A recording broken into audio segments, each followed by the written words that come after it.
আয় আয় আয়।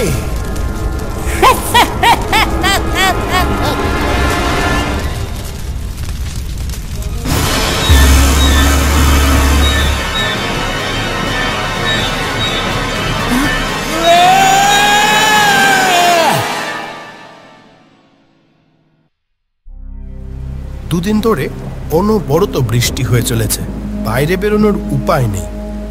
তেমনি বৃষ্টির মধ্যে নিমাই হারানের বাড়িতে এসে উপস্থিত হলো। নিমাই, এই নিমাই, দরজা খোল তাড়াতাড়ি। হারান, এই বৃষ্টির মধ্যে তরকারি কিছু মনে হচ্ছে?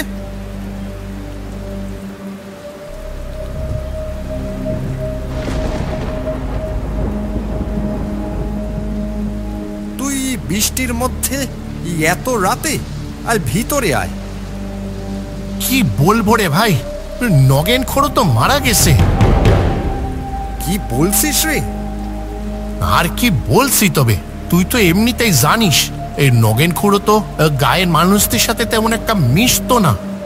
কদিন ধরে নগেন খুড়োর বাড়ির পাশ দিয়ে কেউ এই বৃষ্টির মধ্যে দিয়ে গেলেও ভীষণ পচা গন্ধ পাচ্ছিল।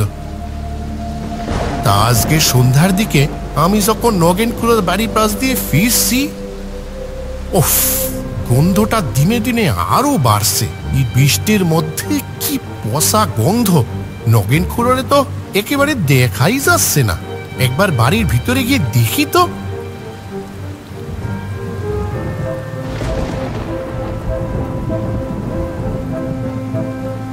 এরপর আমি নগেন খুড়ার বাড়ির ভিতরে গিয়ে দেখি নগেন খুড়া মুড়ে পড়ে আসে। খুড়োর শরীর তো বসতে শুরু করে দিয়েছে, জায়গায় জায়গায় মাংস খসে খসে পড়ছে। সে এক বিভৎস দৃশ্য।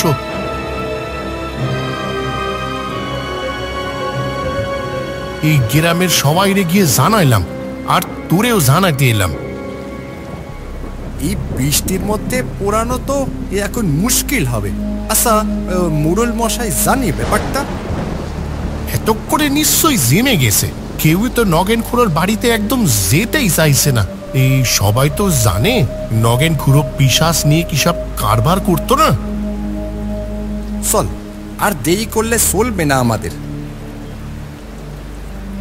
হারান আর নিমাই এরপর বৃষ্টির মধ্যেই নগেন খুড়োর বাড়িতে এসে উপস্থিত হলো। বাড়িটাকে কেমন একটা ঘন কালো ছায়া যেন ঘিরে রেখেছে। মোড়ল মশাই উপস্থিত হয়েছেন, আর ওনার সাথে মাত্র 2 জন লোক এসেছে। তারাও ঘরটির এদিকে ওদিকে বারবার ভয়ে ভয়ে চাইছে। হারান, তুই কিন্তু কিছু ভুল বলিসনি। নগেন খুড়োর চেহারার অবস্থাটা দেখেছিস? খুড়ার চোখের মণিগুলাই নেই।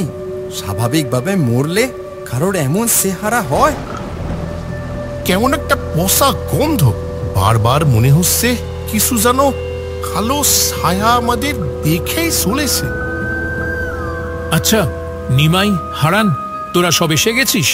আসলে এবার তো ধীরে ধীরে নগেনদাকে শ্মশানের দিকে নিয়ে যেতে হবে। আমি সব জিনিসপত্রের ব্যবস্থা করতে বলে দিয়েছি। কিছু সময়ের মধ্যেই নগেনদাকে নিয়ে আমরা সবাই রওনা দেব, সাথে আমিও থাকব। চিন্তা করিস না তোরা। মুরল মশাই, নগেন খুড়োর চেহারাটা দেখেছেন? সেটাই তো দেখছি রে। দেখে মনে হচ্ছে কেউ যেন চোখ দুটোকে উপড়ে তুলে নিয়েছে। এখন আপাতত চুপ থাক তোরা, না হলে কিছু খারাপ বুঝলে ওই লোক দুটিও ভয় পালাবে। নিমাই আর মোড়ল মশাই কথা বলছেন, এমন সময় হারান নিমাই আর মোড়লকে বলে, দেখুন মোড়ল মশাই, এই জায়গাটার কি ভয়ঙ্কর অবস্থা। নিমাই আর মোড়ল সেদিকে দেখে অবাক ও সাথে বেশ ভয় পায়। ওরা দেখে ঘরের মাঝখানে রয়েছে তন্ত্র সাধনার জায়গা, আর চারপাশে ছড়িয়ে ছিটিয়ে পড়ে আছে সিঁদুর, পোড়া কাঠ আর মরার খুলি। আমি শুনেছিলাম বটে, তবে আজকে সবটা নিজের চোখে দেখলাম। এসব সব হলো পিশাচ সাধনার সরঞ্জাম। আমার এক কাকাও পিশাচ সাধনা করত, তবে যারা পিশাচ সাধনা করে তাদের মৃত্যুর পর পিশাচ। পিশাচ তাদের কি চুপ করে গেলেন কেন মোড়ল মশাই? ও কিছু না, এখন বৃষ্টিটা কিছুটা ধরেছে। এখনই সব দেহ নিয়ে রওনা না দিলে কিন্তু খুব মুশকিল হবে। কিছুক্ষণ পরই নিমাই, হারান সাথে গ্রামের দুইজন সবাই মিলে নগেনের দেহ নিয়ে শ্মশানের পথে একসাথে বল হরি হরি বল করতে করতে এগিয়ে চলল। তখন সন্ধ্যা গড়িয়ে রাত হয়েছে।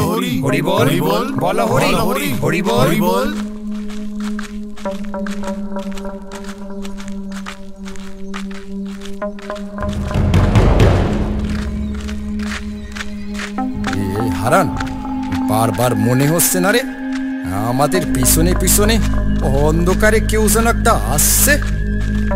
তোরা বারবার পিছনে দেখছিস কেন? কেউ একটা যেন মনে হচ্ছে পিছনে। একদম চুপ, কেউ নেই পিছনে। মোড়ল নিজে কথা বললেও তিনি নিজেও যেন অনুভব করছিলেন অন্ধকারে গা মিশিয়ে কেউ যেন তাদের সাথেই আসছে। পায়ে পায়ে সবাই শ্মশানে এসে উপস্থিত হলো, কিন্তু সেখানে এসে কালুডোমের কাছে তারা জানতে পারল মরা পোড়ানোর কাঠ যে শেষ হয়ে গেছে বাবু। কালকে সকালের আগে তো আর কাঠ আসবে না। কি বলছিস রে? এবার তাহলে কি করা যায়? এই দেহ বেশি সময় এমনি ফেলে রাখলে কি যে হবে। বাবু, আপনারা বরং নৌকা করে নদীখান পার হয়ে ওই কঙ্কালীতলার শ্মশানে চলে যান। সেখানে গেলে মরা পড়াতে কোনো অসুবিধা হবে না। আজ তো আবার অমাবস্যার রাত, তাই এই মরা বাসি করা একদম ঠিক হবে না। ঠিক তো, আজকে তো আবার অমাবস্যার রাত। সে যে আজকে পিছু ছাড়বেই না।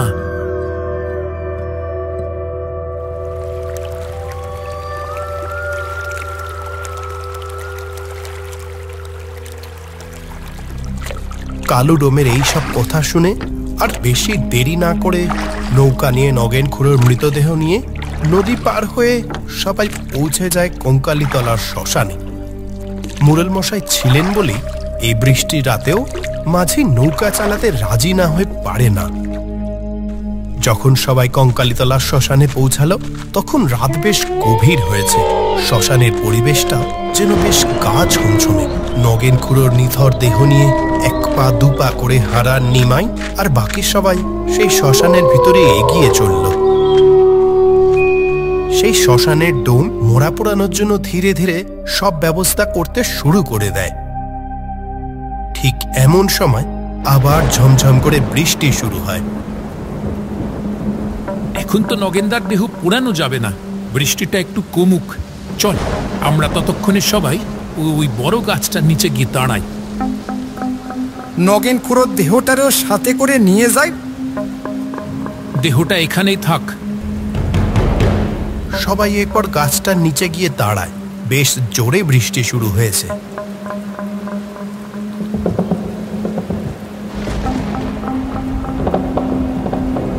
ওই ওদিকে দেখ, ওটা কি?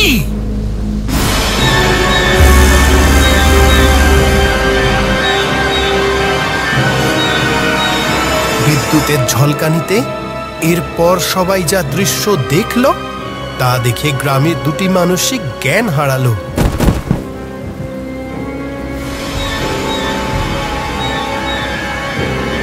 মোড়ল মশাই, ওটা কি কি কি বিভৎস!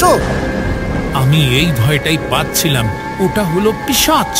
যে মৃত্যুর আগে ওই পিশাচের সাধনা করে তার মৃত্যু হলে ঠিক 5 দিন পর পিশাচ এসে তার কলিজা খেয়ে তৃপ্ত হয়।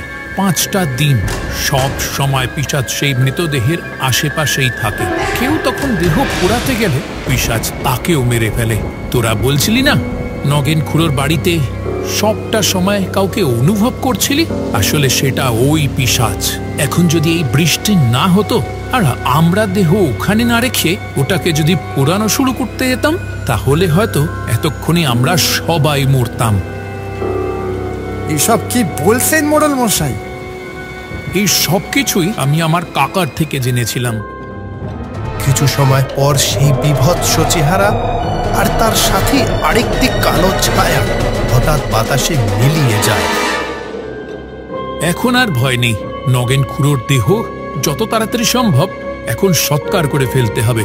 এমনিতেই অমাবস্যার রাত, অন্য কোনো আত্মা জেগে উঠলে আবার বিপদ হবে। বৃষ্টি কিছুটা কমতেই মোড়ল, হারান আর নিমাই নগেনের কাছে এগিয়ে যেতেই সামনে থেকে নগেন খুড়োর চেহারা দেখে শিউরে ওঠে।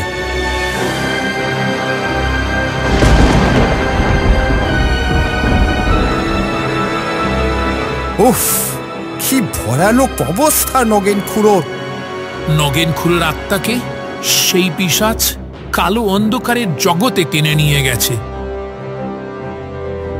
গ্রামের লোক দুটি তত সময় জ্ঞান ফিরলেও তারা আর নগেন খুড়োর মৃতদেহের কাছাকাছি আসেনি।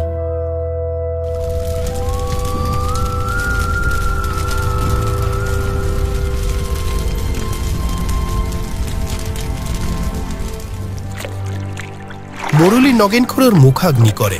নগেন খুড়োর শেষকৃত্যের সব কাজ সেরে যখন সবাই মিলে নৌকাতে উঠে গ্রামে ফেরার জন্য রওনা দিচ্ছে, তখন ভোরের আলো জানান দিচ্ছে নতুন সকাল আসতে আর বেশি দেরি নেই।